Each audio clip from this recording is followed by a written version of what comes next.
Yosua berkata, tugas di depan tidak mudah. Kamu tidak akan bisa. Tuhan kita Tuhan yang cemburu. Dia katakan, aku dan keluargaku akan melayani Tuhan. Dia contohkan bahwa paling tidak, kalau semua tidak mau, tetap aku jalan ikut Tuhan.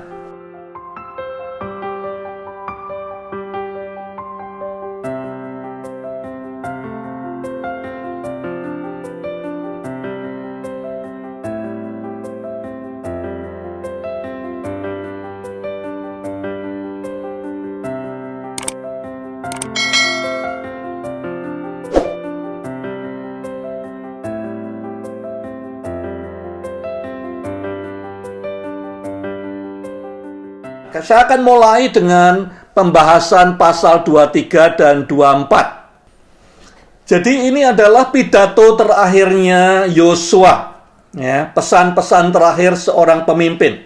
Kalau sudah lihat di pasal 23 ayat-ayat pertama dikatakan, sudah lama sejak keadaan damai, ya, sudah dibagi semua tanahnya, sudah dibagi tugas akhirnya mengalahkan suku-suku yang belum dikalahkan di wilayah mereka. Keadaan damai, ya. Kemungkinan bisa damainya itu bisa 14 tahun atau hampir 20 tahun, tergantung waktu masuk ke Kanaan Yosua umur berapa, ya. Nah, ini kata-kata terakhirnya. Jadi kita perlu menyiapkan apa pesan-pesan terakhir kita seandainya besok adalah hari terakhir kita. Yosua berpikir, ya, dia sepanjang hidupnya dari sejak muda dia ingin supaya hidupnya berguna buat Tuhan, supaya orang Israel menikmati janji Tuhan, ya. Kemudian masuk ke tanah perjanjian, bebas dari perbudakan, hidupnya sesuai janji Tuhan, makmur, sukses, berkemenangan, fulfill.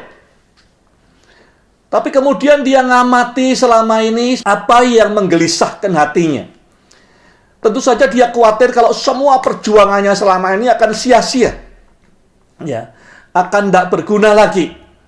Jadi kemudian dia berpikir, apa yang bisa derail, bisa menyebabkan bangsa Israel tidak menikmati janji Tuhan secara sepenuhnya.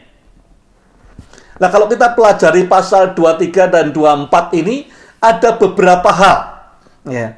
Yang pertama, Yosua khawatir kalau orang Israel tidak menuntaskan misi mereka. Mereka semua sudah punya rumah. Dikatakan, kamu mendiami rumah yang tidak kamu bangun. Kamu menikmati kebun anggur yang tidak kamu buka sendiri. Tidak kamu tanam benihnya. Kamu tinggal menikmati saja.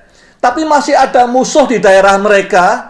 Kekhawatirannya Yosua adalah mereka tidak menuntaskan seperti perintah Tuhan, menghabisi semua musuhnya. Ya. Akibatnya apa kalau mereka tidak menuntaskan misi? Ya, semua yang tidak diselesaikan pekerjaan Tuhan akan menjadi beban di kemudian hari, akan menjadi perangkat buat mereka sendiri. Yang kedua yang dikhawatirkan adalah kalau kemudian orang-orang ini atau hal-hal lain menyebabkan orang Israel tidak lagi mengikuti arahan Tuhan. Ya, Israel itu dipimpin oleh imam nantinya berupa teokratik, Tuhanlah rajanya. Nanti kalau orang Israel minta raja pada zamannya Samuel, ya, Samuel berkata, kenapa kamu menolak Tuhan, pemimpinmu sendiri? Imam besar hanya fasilitator saja. Ya. Jadi kalau mereka tidak lagi ikut pemimpinnya, ikut Tuhan, itu yang dikhawatirkan. Makanya dia pesan jangan menyimpang ke kanan atau ke kiri. Lurus, stay the course. Apa yang Tuhan perintahkan. Yang ketiga yang dikhawatirkan oleh Yosua, kalau mereka kawin campur dengan penduduk lokal yang menyembah berhala. Seperti kejadian di Bilangan pasal 21 sampai 25. Akibatnya tulah datang ribuan orang mati sampai Pinehas kemudian melemparkan tombaknya. Ya, dan tulahnya berhenti karena passion yang ditunjukkan oleh Pinehas. Yang keempat adalah oleh karena perempuan tadi, kemungkinan orang Israel akan menyembah ilah-ilah lain. Ya. Jadi 4 hal ini yang dikhawatirkan oleh Yosua. Kalau ini terjadi, maka semua perjuangan selama ini, ya, seluruh hidupnya puluhan tahun memimpin tentara Israel akan sia-sia. Semuanya yang sudah dibangun, diperjuangkan, semua pengorbanannya akan berakhir dengan sia-sia. Karena dia tahu ada kutuk, ada berkat yang sudah diucapkan waktu masuk ke tanah perjanjian. Keempat hal ini adalah bagian daripada kutuk. Ya, dan dia ulangi lagi di pasal 23, kalau kamu kerjakan ini, di pasal 24, kamu akan dikeluarkan dari tanah ini, dibuang. Seperti bangsa-bangsa Moab, bangsa Kanaan, bangsa Amori, yang dikeluarkan, dibunuh, dibinasakan oleh orang Israel. Jadi ini yang ganggu pikirannya Yosua. Dia tidak tahu dia punya berapa lama, tapi dia ingin address pada pidatonya yang terakhir, bagaimana supaya hal ini tidak terjadi. Lah ada 4 hal strateginya Yosua. Bagaimana supaya apa yang dia gelisahkan tidak terjadi pada orang Israel. 4 hal itu adalah who, ya, seperti bukunya James Collins mulai dengan who dulu. Siapakah orang-orang yang bisa dipakai untuk menjaga supaya tidak jatuh ke sana. Yang kedua, where, di mana kita mulai gerakan ini. Yang ketiga, bagaimana supaya seluruh rakyat bisa commit kepada proyek yang mau dikerjakan ini. Dan yang keempat, diberi encouragement, yaitu janji Tuhan. Jadi, siapa dulu, di mana akan dikerjakan, bagaimana supaya orang semua bergabung, dan keempat adalah bagaimana mereka diingatkan untuk bergantung kepada janji Tuhan. Kita mulai dengan yang pertama. Who are the problem solver? Yang bisa sustain the legacy, supaya sukses di tanah Kanaan berlangsung terus. Ya, bagaimana melanggengkan legacy saudara. Di pasal 23 ayat 3 dikatakan diawali dengan you have seen, kamu sudah melihat. Ya, kamu sudah melihat sendiri bagaimana Tuhan mengerjakan semua ini. Apa yang ingin saya sampaikan, caranya Yosua, ya, kemana-mana dia melayani, kemana dia perang, kemana dia rapat, kemana dia bernegosiasi, ya, selalu dia ajak para pemimpin di sekitarnya. Nah, saya dorong saudara, banyak saudara melayani, jangan pernah melayani sendiri. Ya, jadi kalau ada tawaran pelayanan, ada rapat, ada proyek tertentu, ada tugas tertentu, ada tanggung jawab tertentu, selalu ajak orang-orang yang saudara mau bangun. Ya, orang-orang pemimpin lain sekitarmu. Supaya mereka juga melihat apa yang saudara lihat, mengalami apa yang saudara alami. Para rasul mencari penggantinya Yudas, mereka berkata syaratnya adalah orang-orang yang eyewitness, yang ngalami seperti yang kita alami sejak pertama kali dengan Tuhan Yesus. Penting sekali untuk mulai dengan orang yang ngalami, bukan sekedar orang yang tahu. Ya, pemimpin berikutnya orang yang ngalami apa yang saudara alami sangat penting. Jadi kalau saudara punya tanggung jawab apa, pelayanan apa, tugas apa, jangan pergi sendiri, jangan kerjakan sendiri. Entah itu rapat, entah itu negosiasi, entah itu khotbah, entah itu apapun tugasnya. Ajak orang lain. Beri kesempatan orang melihat, menyaksikan tangan Tuhan bersama saudara. Who? Dia cari orang-orang yang pernah ngalami bersama dia. Jadi nomor 2, use every ministry leadership opportunity to build others leaders around you. Ya, gunakan semua kesempatan pelayanan, kepemimpinan untuk membangun pemimpin di sekitarmu. Jadi setiap kali ada tugas, setiap kali ada tanggung jawab, setiap kali ada pelayanan, apapun juga, ya, beri itu, lihat itu sebagai kesempatan untuk bawa orang lain ngalami apa yang saudara alami. Dengan demikian saudara membangun kepemimpinan mereka. Yang ketiga, dalam menerima tugas, pelayanan, tanggung jawab, apapun juga, ya, baik itu di rumah, baik itu di organisasi, di gereja, di pelayanan, di perusahaan, ya, Di sermon nomor 1 bukan what to bring. Message-nya apa? Bukan begitu. Tapi pemikiran pertama harus siapa yang harus pergi bersama saya. Ya. Siapa yang saya mau bawa pergi bersama saya. Prioritas adalah siapa. Nomor 4, kalau saudara bawa orang-orang untuk menyaksikan karya Tuhan bersama saudara, nanti suatu saat itu akan kembali memberkati saudara. Saya berkali-kali ngalami, ya, melayani atau rapat atau pegang tanggung jawab bersama orang-orang lain. Kemudian hari pas saya menghadapi tantangan, saya lupa, orang itu datang dan mengingatkan saya, kamu tidak ingat waktu itu Tuhan bertindak begini, Tuhan ngomong begini dan segala macam. Itu akan kembali kepada saudara. Ya. Semua pengalaman yang saudara invest ke orang-orang, pemimpin di sekitarmu, ya, akan kembali kepada saudara. Jangan menjadi pemimpin lone ranger, kemana-mana sendirian. Selalu bawa orang, selalu saksikan kebaikan dan kehebatan Tuhan bersama orang-orang di sekitarmu.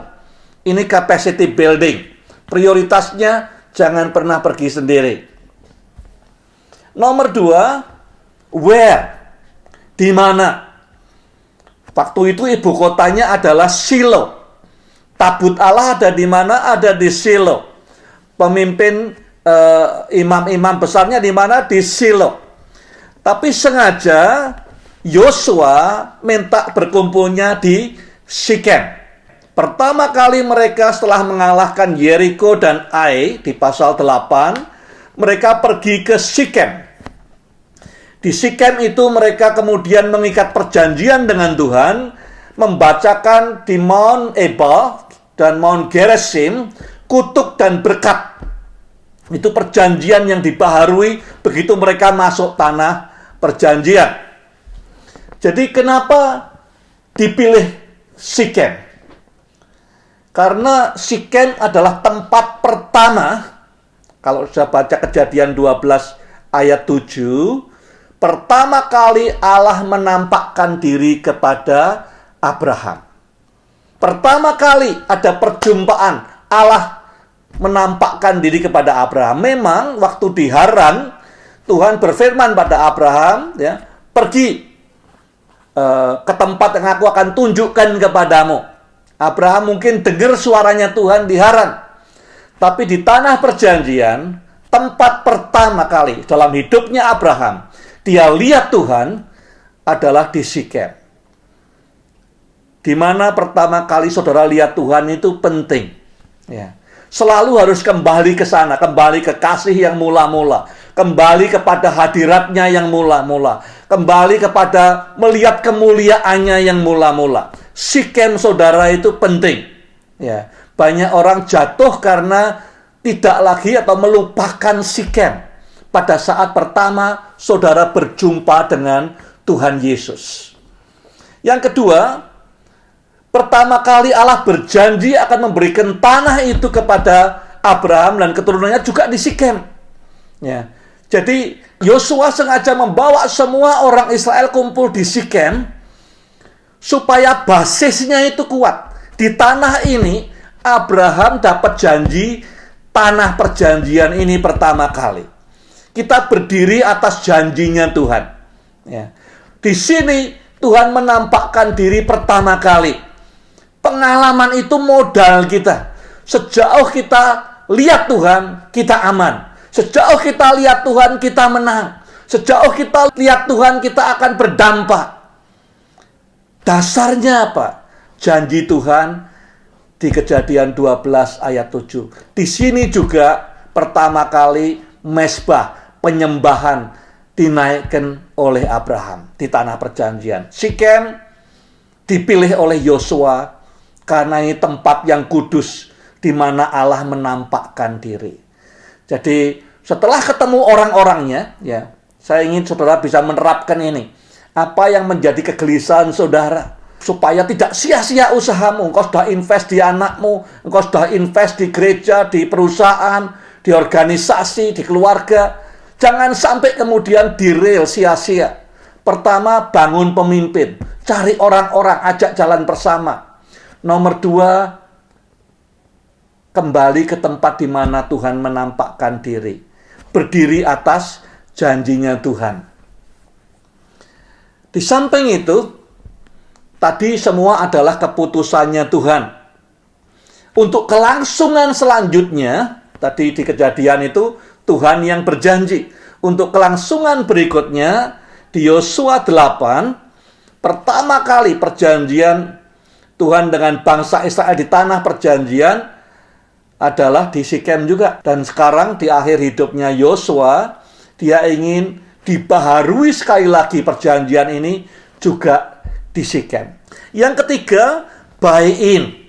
Bagaimana strateginya supaya seluruh rakyat, seluruh pemimpin bisa committed, menjaga supaya tidak jatuh, tidak terusir dari tanah ini. Langkah pertama, bawa semua pemimpin untuk berada dalam satu kapal.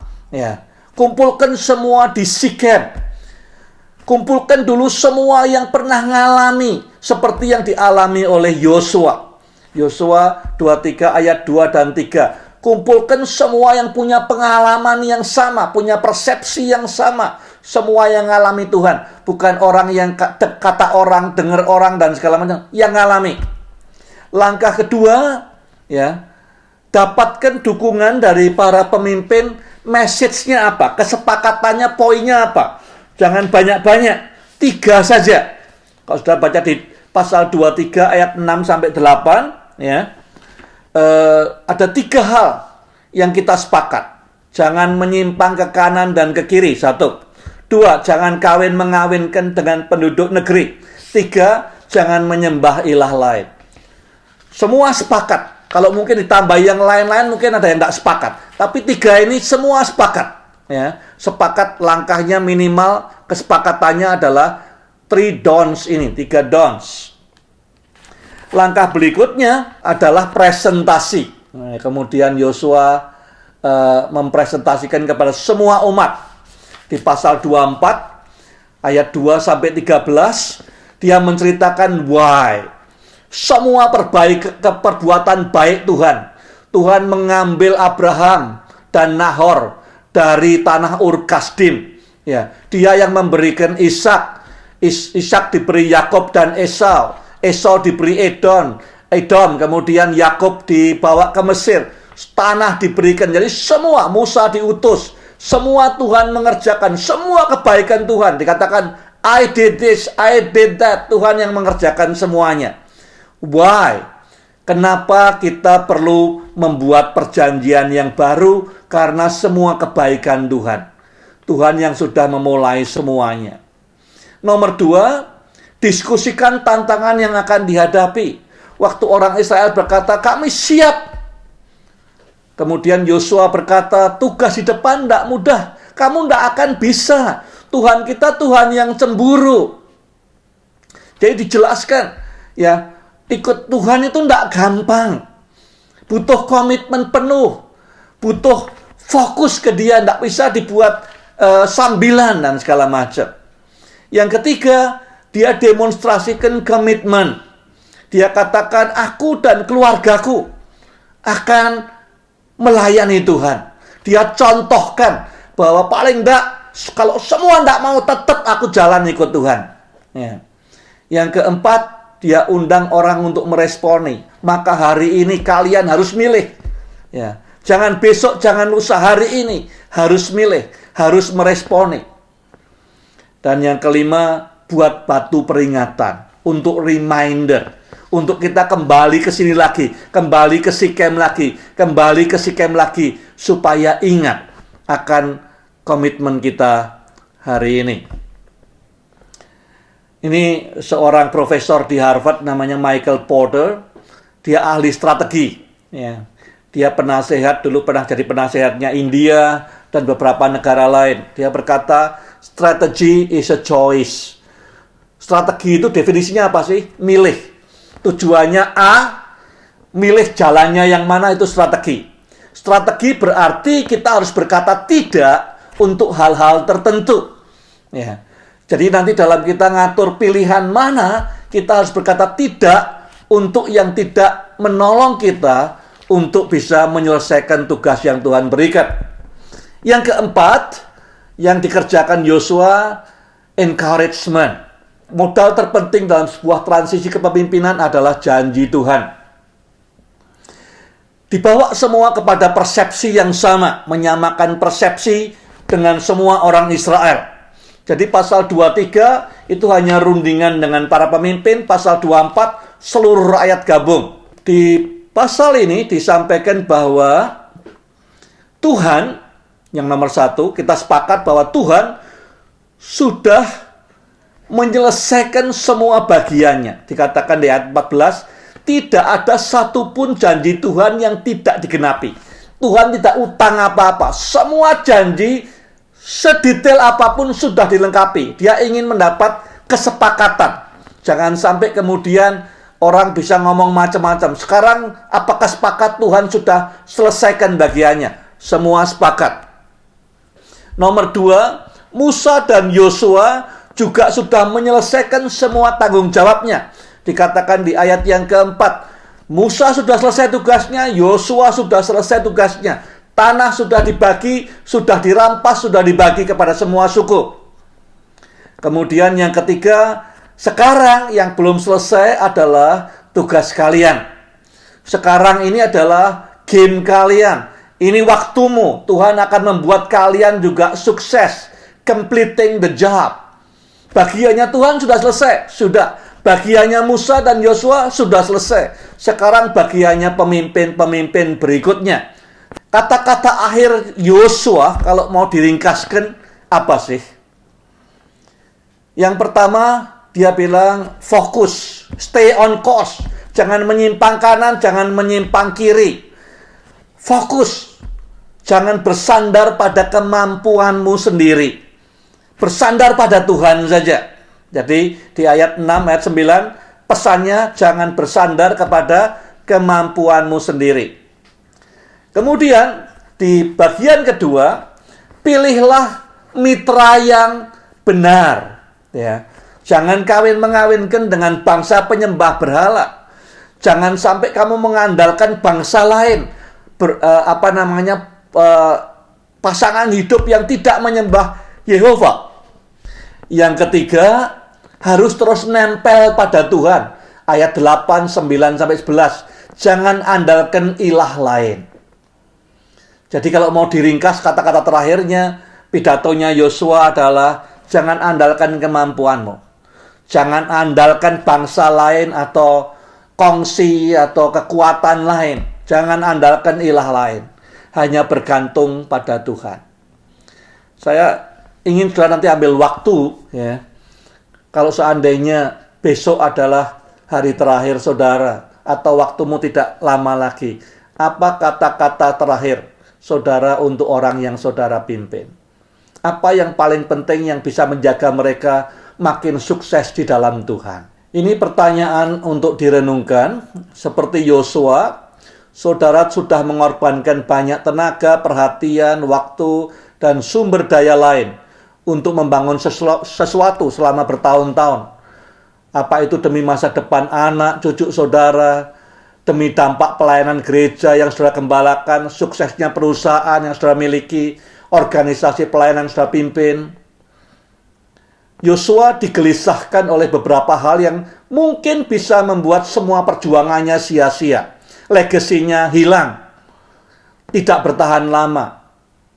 Apa yang menggelisahkan saudara? Apa yang punya potensi untuk membuat semua perjuanganmu, pengorbananmu, ya, selama ini akan hilang begitu saja, tidak bertahan lama?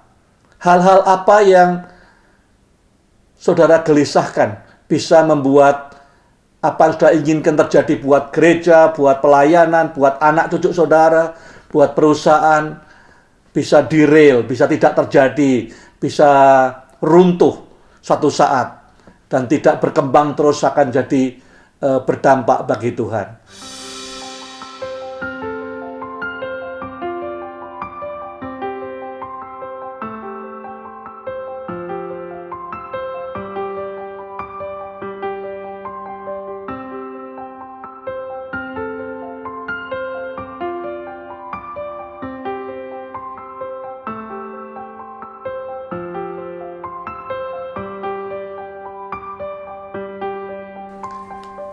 Di pasal 24 ayat yang ke-15 dikatakan Yosua berkata satu ayat yang sangat terkenal, "Aku dan seisi rumahku akan melayani Tuhan. Me and my household." Biasanya dalam kalimat Inggris yang bagus dikatakan my household and I gitu ya. My wife and I. Tapi ini Yosua sengaja me first. Dia yang menjadi teladannya dulu. Dia yang ambil komitmen, me and my household will serve the Lord. Ya. Di atas semuanya, ya, entah itu perusahaan, entah itu pelayanan, entah itu gereja, orang yang dipercayakan Tuhan pada saudara adalah keluarga. Nah, keluarga tidak melulu bahwa orang yang menikah terus punya anak, ada juga punya family yang bisa dianggap sebagai keluarga. Jadi ini berlaku bukan hanya untuk yang sudah menikah punya anak, tapi semua. Karena saudara punya keluarga juga, punya household juga. Ya. Poin nomor 1, bahwa keputusan yang diambil Yosua ini prerogatif bagi semua orang. Ya. Tidak hanya untuk mereka yang sudah menikah.